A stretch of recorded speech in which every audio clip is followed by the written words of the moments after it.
भूतिया स्कूल। सुनसान पहाड़ी के पास बसा वह पुराना स्कूल, जहां हर रात अजीबोगरीब घटनाएं होती थीं।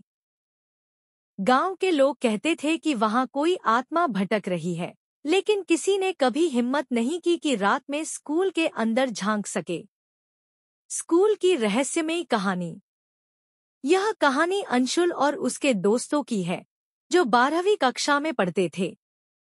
उन्होंने सुना था कि स्कूल की तीसरी मंजिल का एक कमरा हमेशा बंद रहता है।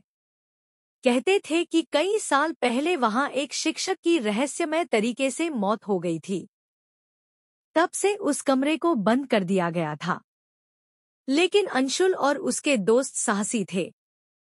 उन्होंने तय किया कि वे उस कमरे का राज पता लगाएंगे। डरावनी रात।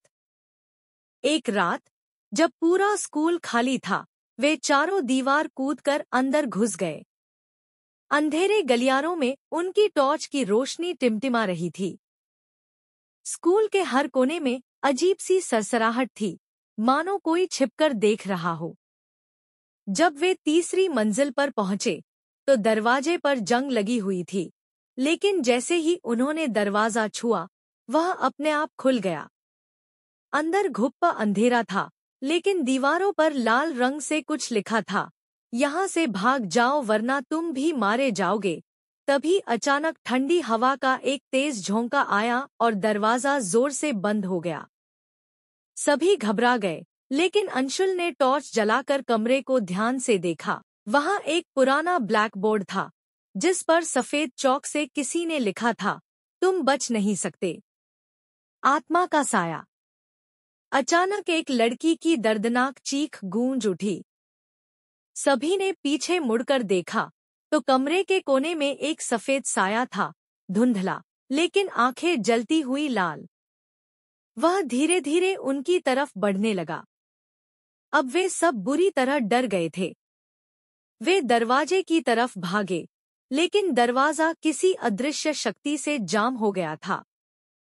तभी साया जोर से चिल्लाया, मुझे यहाँ से बाहर निकालो, और हवा में घुलने लगा। अंशुल ने हिम्मत जुटाकर पुराने ब्लैकबोर्ड के पीछे देखा, तो वहां एक पुरानी डायरी पड़ी थी। उसने जल्दी से उसे उठाया और जैसे ही उसने पहला पन्ना खोला, एक जबरदस्त झटके के साथ दरवाजा खुल गया।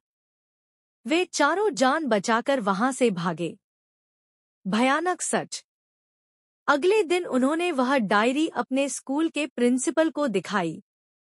उसमें लिखा था कि कई साल पहले एक छात्रा को कुछ गुंडों ने इसी कमरे में बंद कर दिया था, और वह वहीं मर गई थी।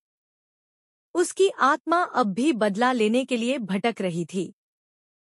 उस घटना के बाद स्कूल प्रशासन ने वह कमरा हमेशा के लिए सील कर दिया। लेकिन कहते हैं, आज भी रात में वहां से किसी के रोने और दरवाजे खटखटाने की आवाजें आती हैं। क्या तुम कभी उस स्कूल में जाना चाहोगे?